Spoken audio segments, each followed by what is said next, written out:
This week on Kentucky Afield. I bet it down somewhere. We're tagging along with Travis Stevens as he goes on the hunt of a lifetime, chasing elk in the hills of eastern Kentucky. Next, we jump in the duck blind with a group of first-time waterfowl hunters. Oh, man! Then, we'll make a trip west and join trappers as they try to lend a hand to a local community. It's all next on Kentucky Afield. Such a pretty fish. Beautiful. This pond is plumb loaded with frogs. They're everywhere in here.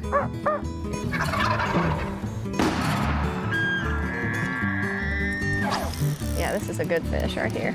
Really good fish. Come here, girl. Yeah, boy. That's a big rabbit. Nice job. Yes! Yes! My first muskie. Mercy Leo! Yeah, look at it. It's a beaver. There it goes. Boom! Oh! Wow, that happened fast.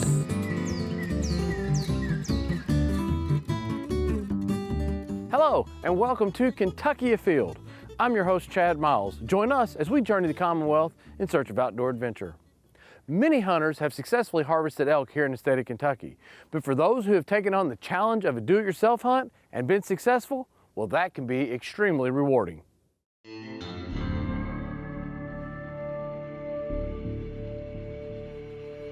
Hey, my name is Travis Stevens from Richmond, Kentucky. I drew a cow firearm tag for week 2. We're out here in Bell County on the Middlesboro track. I'm really excited. I got drawn to hunt this piece of land. It's over 30,000 acres, which from what I was researching is one of the larger tracks that you can hunt on. It's a WMA, it's an old reclaimed coal mine, and we're doing a spot and stalk style hunt, which is a style I've never done before, but we decided to do a DIY hunt with no guides. And we're gonna be camping out here in these mountains for the next few days. I've come out here a couple times to scout, which is something that I've never done. I've deer hunted for several years. This is new to me, so I'm really excited. Been watching a lot of YouTube and getting excited for this hunt.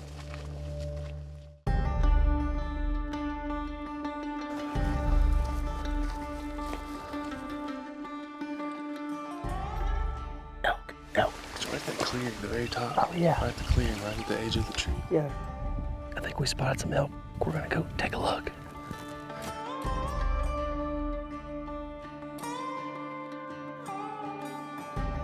We saw 5 elk on top of this ridgeline here. Came down, tried to get a good shot, and I think we might have spooked them, or they just took off into the timber on the other side. So we're gonna hike around this bend here, try to catch them on the other side. When we came to scout, we were on ATV and we saw one on the road, and we thought it like went up the hill. We just kind of eased on toward it. It just kept trotting. It was crazy. It was so big, you know, so much bigger than the deer. It was neat. I hope we see one again.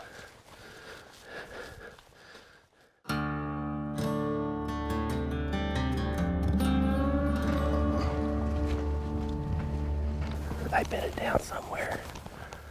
This morning, we saw several elk right here on this hillside, and the fog rolled in. I think they spooked or something. So we're getting ready to go back out to the same spot.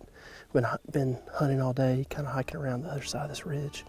But we're hopeful that they'll be here when we get back tonight.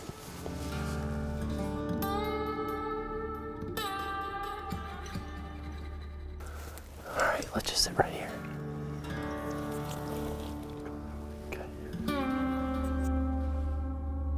Got my buddy Tyler behind us glassing this ridge back this way, and then we're looking up here towards this ridge.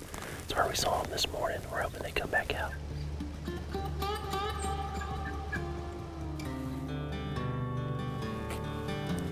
Hey, I think I see something over here. I'm gonna get up and just see if I can see something. We've got Travis checking out a hillside right here where he thought he saw some movement. Then we've got a nice little ridge and a bowl that we're glassing over where we saw some elk earlier. So hopefully between these 2 viewpoints, we can find something. Fun first day. We hiked around a lot and we tried our best. Couldn't find them tonight, but we're gonna go back to camp, get a good night's rest, and hit it again tomorrow, see if they're back.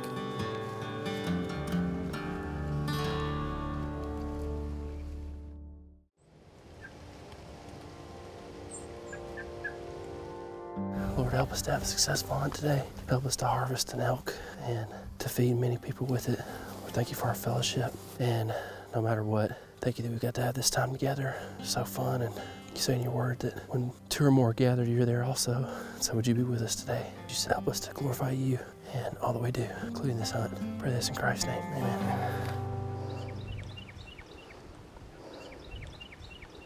Going around here, like walk this whole thing around to where we were yesterday morning.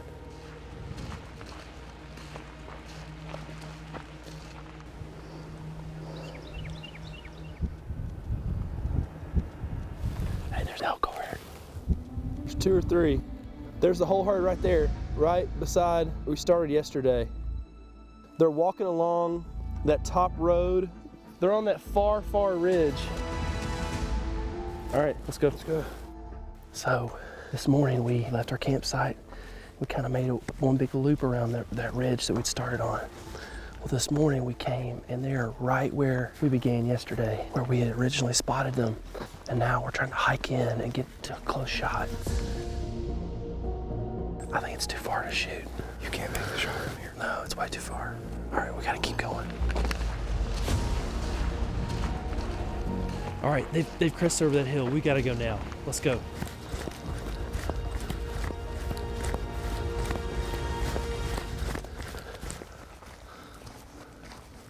There's some even closer, right there. All right.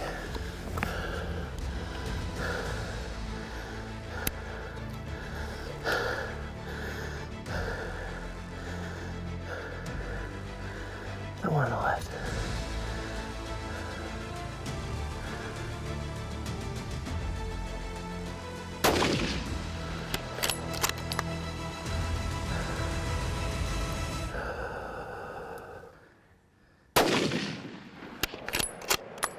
You hit one. You hit one. It's about to bed down. It just bedded down. It's falling. Did it take off? No, it laid down. It's down, Travis. It's down by the tree. Oh my gosh, that was awesome. Got the first elk. Yes, sir. Oh my gosh. Yes, sir. That was awesome.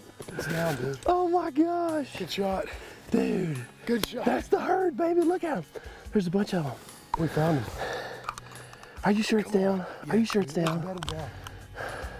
We gotta get closer. I gotta make sure it's down.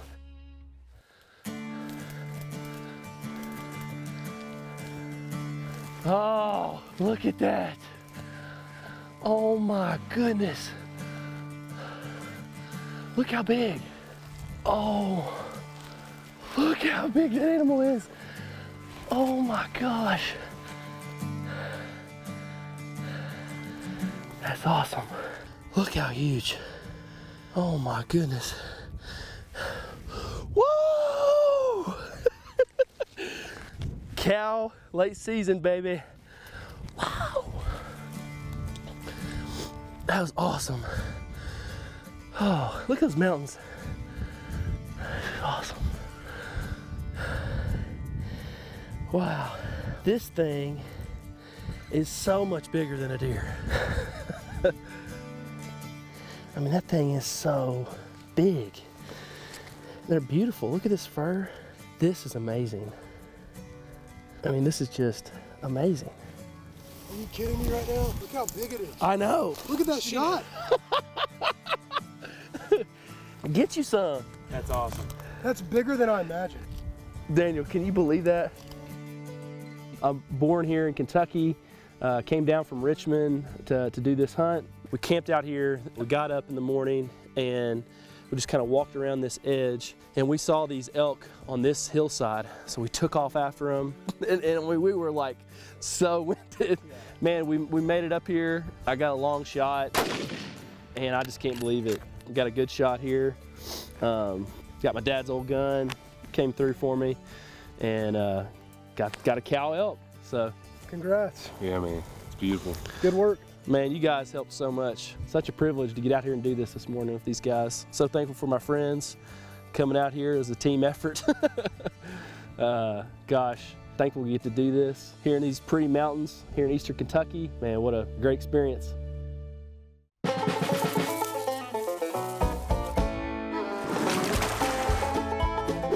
Located in Grant and LaRue counties, 20 miles north of Campbellsville is Rolling Fork WMA. This wildlife management area is over 2,800 acres and offers excellent hunting opportunities for deer, turkey, and small game. This property mostly consists of high rolling hills, woods, and fields that support a variety of wildlife species. In addition, running through the property is Rolling Fork River, which provides great opportunities for fishing and even kayaking. Immerse yourself in the wilderness in Rolling Fork WMA's primitive camping site. Take note that primitive camping is only allowed in the designated area and only open during turkey and deer season and has a 14-day limit. Remember that wildlife management area users must abide by the Kentucky hunting, trapping, and fishing regulations. Also keep in mind that regulations on WMAs often differ from statewide regulations, so be sure to review the hunting guide or website for the specific WMA that you are hunting. For more information about this WMA or the latest regulations and restrictions that pertain to it, visit our website at fw.ky.gov or call 1-800-858-1549.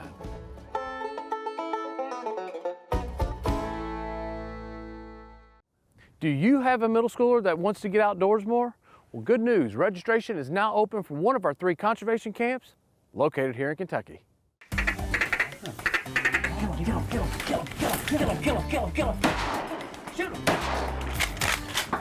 I'm hitting so many, but they're so far away. Well, you got. Like I'm hitting the farthest one away. Well, you got to aim at the closer ones in.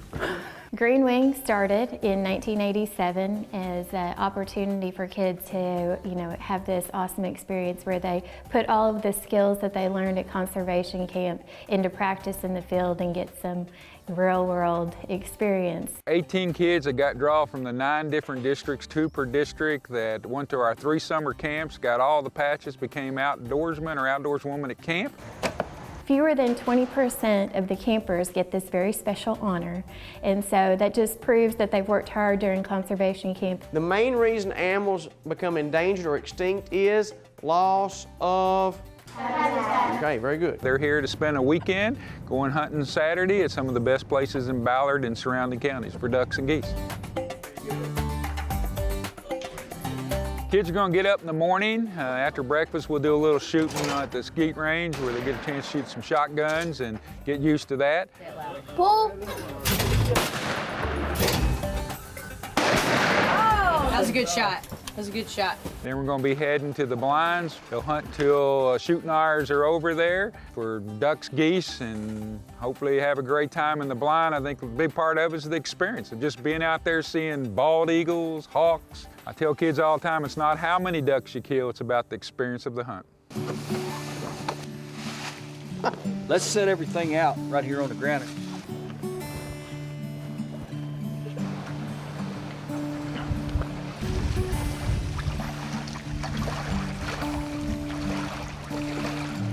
The way I earned to come to this duck hunt is you have a series of badges that you can get, and then I received all my badges and got my outdoorsman badge. Since I got my outdoorsman badge, I was put into a drawing to go on this duck hunt, and I won the drawing. So everybody grab you a stringer there.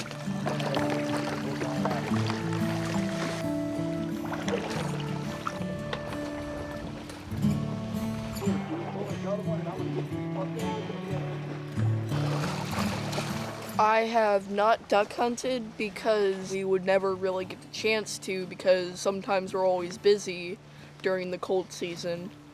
And I'm hoping to get a few ducks today. The number one thing that we need to watch out for in the blind is safety.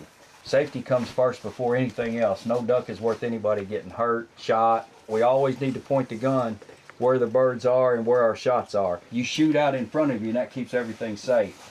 And always keep your gun on safety. We always want to take it off when you come up to shoot. So that way nobody will get hurt and we'll have a good hunt.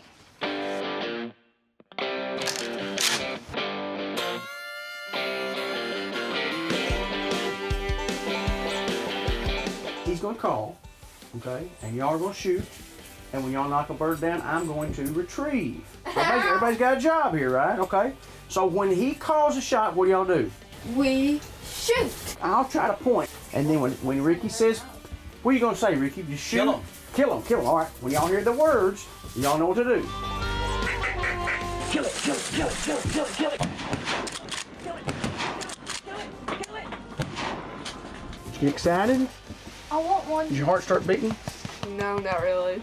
Not really. Mine did. When you shot, did your heart start beating real fast? Kind of. Kinda.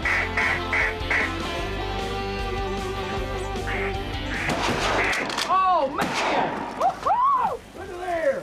Still alive. Shoot him, shoot him, shoot him. He's getting away. Keep going, he's out farther. It went to the right.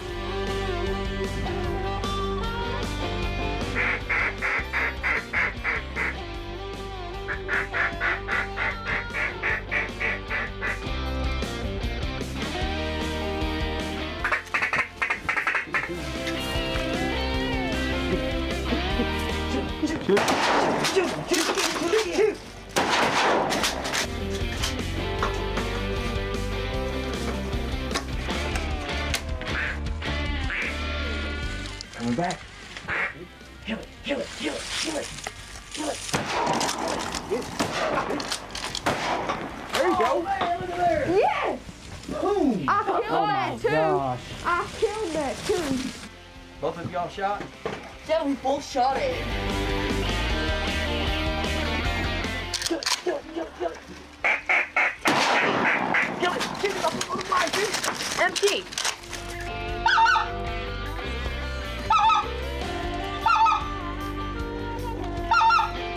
Here it come. Get ready. Kill him, kill him, kill him, kill him, kill him. They learned a lesson. You've got to practice. Practice makes perfect, guys. We had a lot of shots today. However, we came up short, and that's a learning experience in itself. That's why it's called hunting and not called killing. Mount.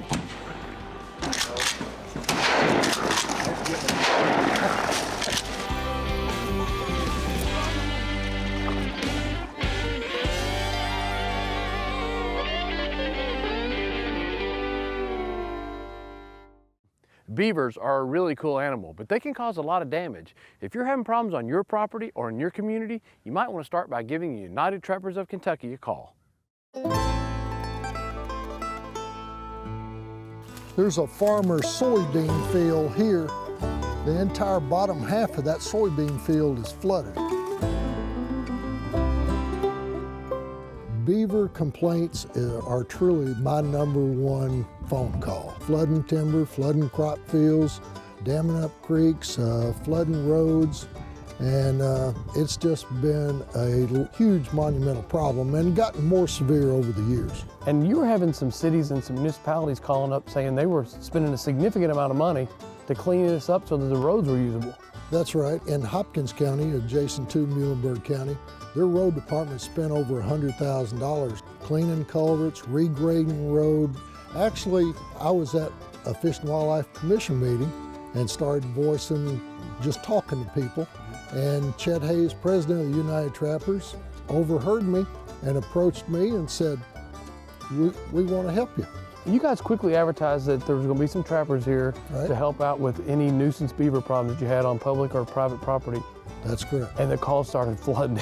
They started coming in quick. We put out a little flyer that United Trappers of Kentucky were coming. It's going to be free of charge. And I've gotten over 55 property owners calling, wanting us to come help. And I got one this morning. You can see this little leaf dam. It's just leaves and mud all the way across here. It's got this whole soybean field in back of us backed up and useless. So that's all wasted crop. But the beaver, when they're in here, they cross over at this little spot here. That's called a crossover. You can see where it's packed and it's thin. You can see where they've been sliding over there. And then they come right down here, and underneath this log here, there's a perfect pinch point, and they've got to swim right through there to get under that log and into our trap. And you can see where we've got our body grip trap positioned down there.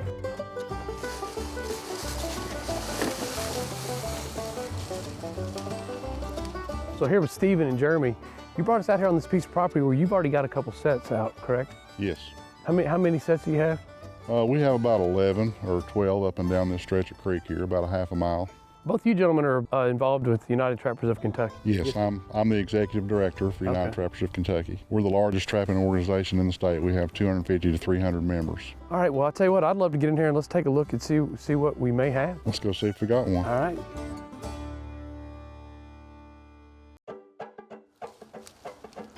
Well, I see our first beaver. Right there. So that's in a snare. Right? That beaver's snared on this crossover. Yeah, just like the previous crossing that we just looked at back there. Yeah. So, okay, well, let's go take a look. And that looks like a good-sized beaver. Yeah, he's probably 40 pounds, I'm guessing. He might weigh 45 or more. He's a good-sized beaver. There was one beaver caught in Muhlenberg County here years ago and certified over 120 pounds.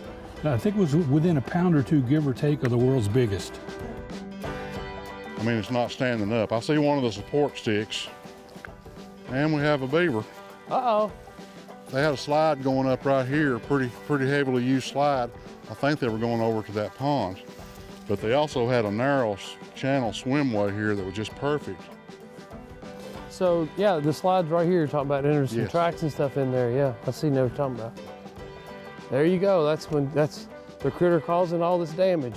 Or one of them, huh? Yeah. One of them. All right, there you go. Look at the teeth. It's amazing what one of these here can do, how much damage they can do with their teeth. And it's no wonder why they're such good swimmers. You're talking about moving some water. This is a dam we're coming up to here. So we may have a beaver in that one. That's a pretty good sized dam. Right here, we have a trap. And we got something in it too. So in a situation like this where you have a big dam and then a bunch of debris, it takes a little bit more study just trying to find the location to trap. Yeah, and I imagine if those beavers come down or up, one place they got to go is right there. Right there. And that's where the trap is. Because that's really the flowing water. I got one beaver. All right. All right. I knew you'd have one there. Double? Double. All right. Boy, that killed that beaver quick there, Jeremy. It did. He never moved, did he? No. And you can tell because it's up there on the front of the body. Is that why you say that? No, he just hasn't moved from the set. That's a pretty good sized beaver. I hate to tell you, Jeremy, but that won't be the biggest beaver today. I know it. I know it. That's bigger than any one we've caught today, though. Worked exactly like it's supposed to. Yep. So this right here is a perfect example why these landowners are wanting some of these beavers removed. There's supposed to be a road that comes down from this gate and crosses this creek and right here. Because the beavers have dammed this up, the water has gotten deep enough that there's no way you can get a tractor through there. So this is actually hampering his ability to farm his land. You ain't got the big beaver anymore, Jeremy. And I said, that thing looks like the tail on it's really big and wide. Right. This is a good beaver. That's a pretty good sized beaver. Yeah, this is a good beaver. And see, now that's the way it's supposed to catch. That right there is a perfect catch. Yeah, right by the head. Yep. That animal probably never flinched. This has got to help the situation. I mean, you guys are going to be here for a few more days, probably get a few more. This has got to help this farmer situation here. Yes, that's what we're here for. I'll tell you what, I've learned a lot about trapping today. I've learned a lot about how much damage these things can cause when they're not kept in check. Now let's check in and see who else has been out having fun in this week's Ones That Didn't Get Away. Here we have Brooks Bonfield holding his first rabbit. He got this rabbit while hunting with his pops in Montgomery County. Congratulations. Mason took this huge buck on his grandpa's farm in Barron County during the youth weekend. Man, what a deer. Here we have rabbit hunters Steve and James from Frankfort, Kentucky after a successful day in the field. Nice job. Here we have 12-year-old Tucker Beatty with a nice 10-point buck that was taken on the family farm during youth weekend. Congratulations. Here we have John Henry with his first coyote. He took it using his 30-30. Nice job. If you'd like to learn more information about controlling your fur bearer population, the Kentucky Department of Fish and Wildlife has a great resource. Go to fw.ky.gov and search for Fur Trapper Lookup. And remember, hunting and fishing on private property is a privilege. Always ask permission and thank the landowner. Until next week, I'm your host, Chad Miles, and I hope to see you in the woods or on the water.